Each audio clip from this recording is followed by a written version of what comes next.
बिस्मिल्लाहिर्रहमानिर्रहीम। अस्सलाम वालेकुम फ्रेंड्स, आप देख रहे हैं चैनल इलेक्ट्रिकल प्रोफेशनल। तो फ्रेंड्स, आज की इस वीडियो में हम इस गैस जनरेटर पर बात करने वाले हैं। ये कोलर कंपनी का 10 kVA का गैस जनरेटर है। नॉर्मली हमारे घरों में इस जनरेटर का इस्तेमाल किया जाता है। तो आज की इस वीडियो में हम इस जनरेटर के ऑटो स्टार्ट करने के मतलब बात करने वाले हैं कि इस जनरेटर को अगर हमने ऑटो पर स्टार्ट करना हो तो इसके पैनल में कौन सी इसकी सप्लाई को क्रॉस करना होता है, इसके पैनल में सप्लाई कैसे लगाना होती है कि ये जनरेटर ऑटो पर स्टार्ट हो सके। और उसके अलावा ये जनरेटर जो हमारे सामने है, ये अमेरिकन जनरेटर इंपोर्ट का जनरेटर है। तो अगर आप इधर देखें तो ये 3600 RPM और 60 HZ पर ये जनरेटर डिज़ाइन किया गया था। तो ये 3600 RPM पर ही चल रहा था। तो अभी हमने इसकी फ्रीक्वेंसी जो 50 HZ करनी है।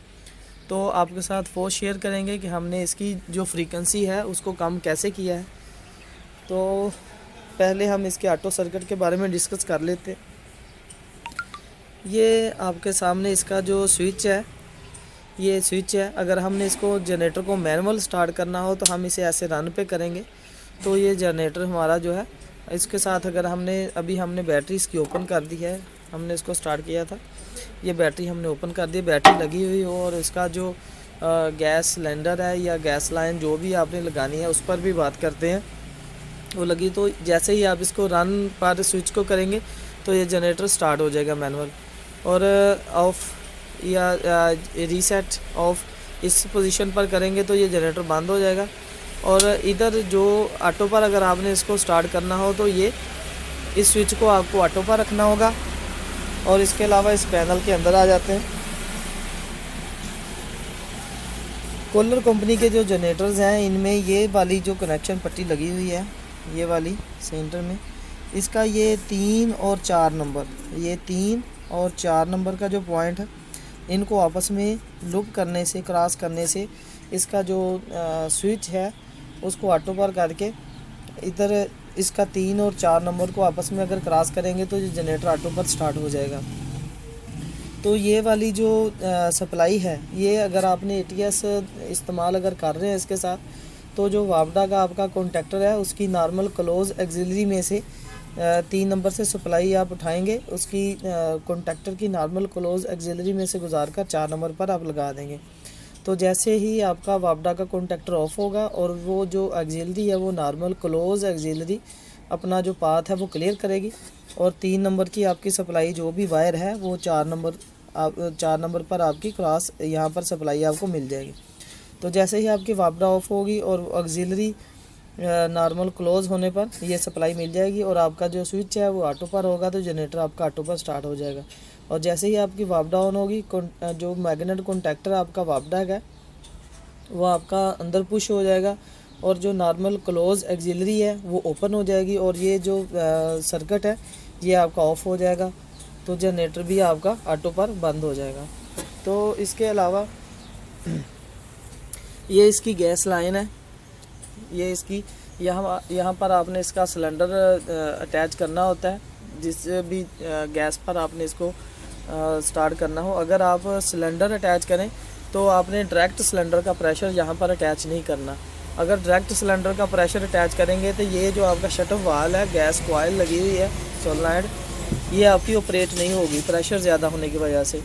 तो सिलेंडर के ऊपर जो 25-30 PSI का प्रेशर का जो रेगुलेटर लगा होता है, जो नॉर्मली घरों में भी सिलेंडर के ऊपर लगा हुआ होता है, वो वाला सिलेंडर के ऊपर लगा के फिर आपने यहाँ पर प्रेशर लगाना है। तो ये जो शट ऑफ वाल है इस पर ये आप देखें कि ये एक डायोड लगा हुआ है। ये 12 वोल्ट की कॉइल है, 12 वोल्ट DC पर ये ऑपरेट होती है। तो जो हमारे DC सर्किट की कॉइल्स हैं उन पर आपको ये डायोड लाजमी इस्तेमाल करने चाहिए। इसका ये फ़ायदा होता है कि जब आपकी DC जो कॉइल है, जब आप उसको सप्लाई देते हैं और सप्लाई ऑफ़ करते हैं तो उस वक़्त, जब आप सप्लाई ऑफ़ करते हैं तो उस वक़्त इसमें एक जो बैक हैवी वोल्टेज की जर्क है जो पैदा होती है और आपके जो बाकी सिस्टम पर अफेक्ट करती है। इस चीज़ से बचने के लिए ये डायोड इस्तेमाल किया जाता है। पैरेलल में डायोड इस तरह लगाया जाता है कि इस डायोड का जो कैथोड है वो पॉजिटिव के साथ लगाया जाता है, जो एनोड है, जो एनोड वाली साइड है वो इसकी नेगेटिव के साथ लगाई जाती है। तो पैरेलल में इस तरह डायोड को इस्तेमाल किया जाता है रिले के पैरेलल में, रिले की कॉइल के पैरेलल में। तो इसकी डायोड का जो कलर वाली साइड होती है वो कैथोड साइड होती है, तो उसको हमने पॉजिटिव वाली साइड पर लगाना होता है।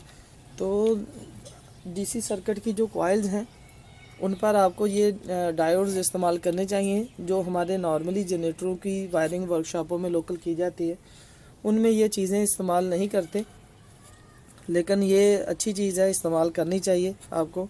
इससे जो बाकी सिस्टम है वो सेफ रहता है। और ये कॉइल जिस तरह मैग्नेट डीसी मैग्नेट कॉन्टैक्टर्स हैं, तो जितनी बड़ी कॉइल होगी तो उतना बड़ा उसकी जो बैक वोल्टेज की जर्क है वो उसके अंदर पैदा होती है और आपके सिस्टम को अफेक्ट करती है। तो ये चीज़ लगाने से आपका सिस्टम सेव हो जाता है, तो ये आपको लगानी चाहिए। और इसके अलावा जो हमने इसके आरपीएम्स जो कम किए हैं वो डिस्कस करेंगे आपके साथ।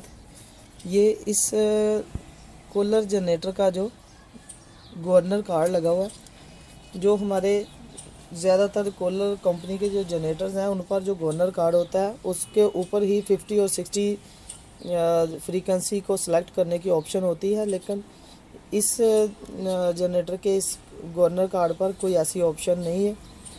तो इसकी जो स्पीड है, ये हमने इसकी जो स्पीड की वेरिएबल है ये नीचे वाली यहाँ भी इसको मेंशन किया हुआ है तीनों वेरिएबल्स को। ये जो स्पीड की वेरिएबल है नीचे वाली, इस वेरिएबल को हमने एंटी क्लॉकवाइज रोटेट करके इसकी जनरेटर की जो फ्रीक्वेंसी है वो कम की है, और इस जनरेटर की फ्रीक्वेंसी इसी वेरिएबल से कम हो जाती है। आप जहाँ भी एडजस्ट करना चाहें कर सकते हैं, क्योंकि इस पर कोई एक्स्ट्रा जंपर या कोई स्विच 50-60 का इस कार्ड पर इन्होंने नहीं दिया।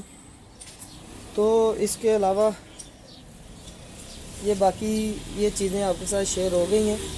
इसमें जो मेन चीज़ें थी 3, उन पर हमने डिस्कस आपके साथ किया कि गवर्नर कार्ड से इसकी जो सप्लाई है, इसके आरपीएम्स हैं वो कैसे कंट्रोल किए हमने, और इस डीसी कॉइल्स पर जो ये डायोड्स इस्तेमाल किए गए हैं इनके बारे में डिस्कस हो गया कि ये क्यों इस्तेमाल किया जाता है और कैसे इस्तेमाल किया जाता है, इसका फ़ायदा क्या होता है। तो फ्रेंड्स, अगर आपको वीडियो अच्छी लगी हो तो लाइक करें, शेयर करें और हमारे चैनल को सब्सक्राइब करें। अस्सलाम वालेकुम।